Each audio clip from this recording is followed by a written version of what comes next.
Trade rumors are a fun topic in the hockey world, and most truly are made up, based on a player is on an expiring contract, so it just makes sense that a team would be shopping for them. It makes insiders look smart when the actual reality we could all just have seen this coming. Recently, two names have been put on the insiders list, and another insider mentioned one name on a podcast, which made me look into it more. The two names are one that I've spoken about before, Trent Frederic, and Brad Marchand. In this video, I'm going to do a further deep dive into these rumors and give my opinion on the validity of those rumors. So buckle up, Bruins fans. I'm here to give you the latest info on your beloved Boston Bruins. If you've been liking my Bruins content, please leave me a like and subscribe. If you've already done so, thank you, and let's get into it.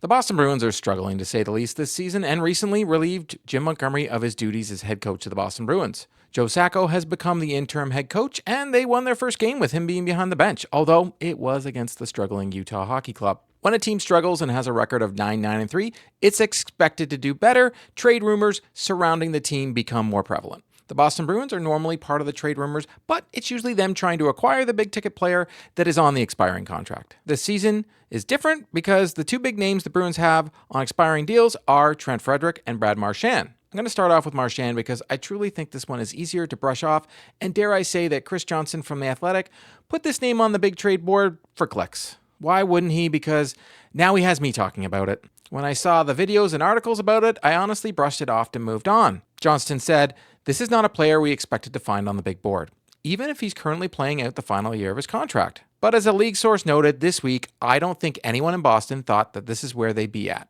If the decision is to replace Jim Montgomery with Joe Sacco behind the Bruins bench doesn't produce the desired results, some difficult personnel decisions will almost certainly follow." This truly isn't a ringing endorsement that Brad Marchand is being shopped or teams have even called on him. All this is someone putting two and two together and saying that anything is possible. He might as well have said Patrice Bergeron is coming out of retirement like the Chicklets podcast has done millions of times. Sweeney said himself, if things continue, he will look into a shakeup. Trading your captain isn't just a shakeup though, it's more of blowing it all up. And honestly, if the Jacobs had any say on what goes on, you're not going to let a GM that supposedly everybody says should be fired right now, myself included, but you're not going to let him blow the team up. Brad Marchand is in the final year of his contract, but also has an 8-team no-trade list. Marchand has made it clear that he doesn't want any of this extension talk to be in the media and made it crystal clear at the start of the season after Elliotte Friedman suggested an extension was soon. Elliotte Friedman reported that you're close to an extension. Any comment? Elliotte likes talking about me this week, eh? Yeah, I mean, I mentioned this before. I'm not big about talking about contract stuff in the media. I'm not going to do it, but I mean, that report from Elliotte is false. But I am not going to talk about my contract stuff in the media because if I was signed a 3-year extension, it'd be signed. It just clearly Elliotte is just wrong there. So that's about it. Guys, pasta's available. Marchand traded would only happen if he went to the team and asked for a trade, or if the extensions talks got so bad that the two sides developed bad blood. We have even seen firsthand that bad blood during a contract negotiation, this team doesn't really, care, and the player doesn't even get moved. I truly think there is no trade talks at all about Brad Marchand that are being generated by the Boston Bruins, and trading him is not something they're even considering right now. He is the captain of the Boston Bruins, and he and the team want him to retire as a Boston Bruin. Sure, the Bruins are struggling, but we're not in panic mode, nor are they saying let's blow it up and do a rebuild. At the end of the day, Johnston got what he wanted from, which was people talking about it. Now, Johnson putting Marchand above Trent Frederic is a choice on his trade board, and it got podcasters and YouTubers talking about it because he put Marchand so high. I've reached out to many people on this one and find it laughable and just not true. You can believe what you want. I'm not going to waste any more time on it, but I want to hear from you. Do you think there's any validity to what Chris Johnson said? Now let's talk about the one that I think has more validity and could be possible. Trent Frederic is in the final year of his contract and will be an unrestricted free agent on July 1st. He currently doesn't have a no-trade clause, so he can be moved without needing to speak with him. The former first-round pick is having a slow start to his season. In 21 games, he has 3 goals and 3 assists for 6 points. I thought he would hit the 20-goal mark for the first time in his career this season, but he struggled. The whole Bruins team has struggled, though, this season and has underperformed so much that their coach was fired. Trent Frederic, however, has a skill set many Stanley Cup contending teams would love to have on their roster, and that's toughness with a bit of scoring, which he hasn't really shown this season. Recently, he's been on the third line with Coyle and Merkulov, and that line looked great, and Frederic even scored 2 goals against St. Louis a couple games ago. But what has been a pattern with this year for the Bruins? They sent Merkulov down to Providence. By doing so, broke up a line that was actually working. The video is not here to talk about that decision by Sweeney to do so, but wanted to touch on it because for the first time all season, Trent Frederic was playing some good hockey. The Bruins are struggling, and Frederic is on an expiring deal. Every NHL writer around the league is going to link Frederic to their team and suggest that their team should trade for him. Why wouldn't you at this point? Because if you go up and down the Bruins roster, he is the likely choice to be moved because he would bring back some assets, a very small cap hit, and doesn't have a way of blocking any trade.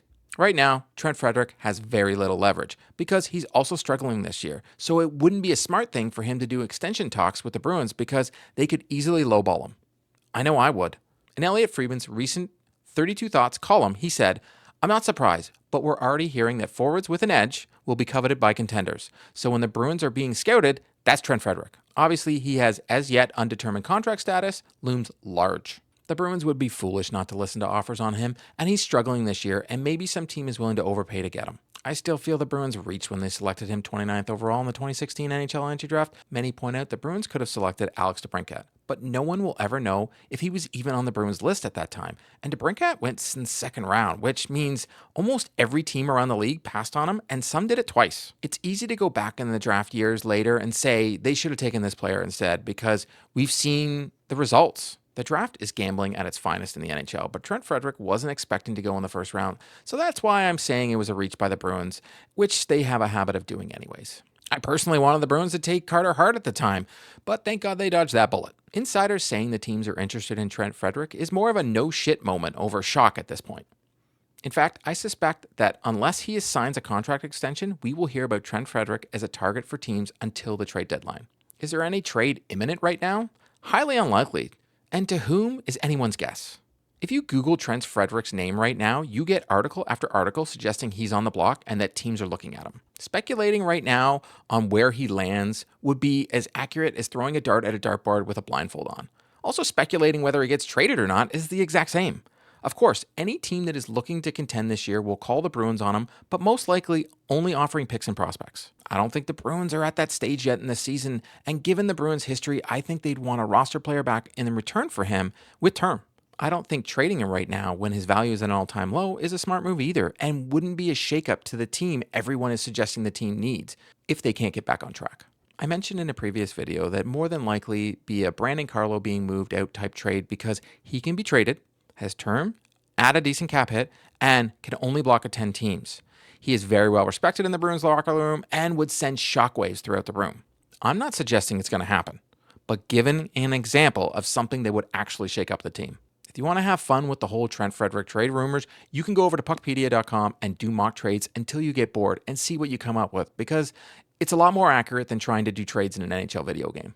If the Bruins move Frederic this early into the season, it wouldn't be a blow the team up type move, and it would be to improve in an area of need. My guess is they would trade him to add some scoring and speed to the top 6. They would also need to move more than just for Trent Frederic in any deal to do so as well, because the Bruins are tight on the cap right now, and Frederic only makes $2.3 million a year. Trading Frederic would either open up that space or would need to bring back the exact same amount of cap hit because the Bruins only have just over $983,000 in space right now. That isn't a lot of room to bring in a top 6 forward with speed and skill they actually need right now. I know fans would be disappointed if they did move on from Frederic, but we already saw the Bruins let DeBrusk go for nothing, and I would hate to see them do that kind of asset management 2 seasons in a row. I want to hear from you though, so let me know in the comments your trade suggestions if Trent Frederic was involved in any move. That's a wrap on today's video. To stay up to date on all the news surrounding the Boston Bruins, please subscribe and drop me a like.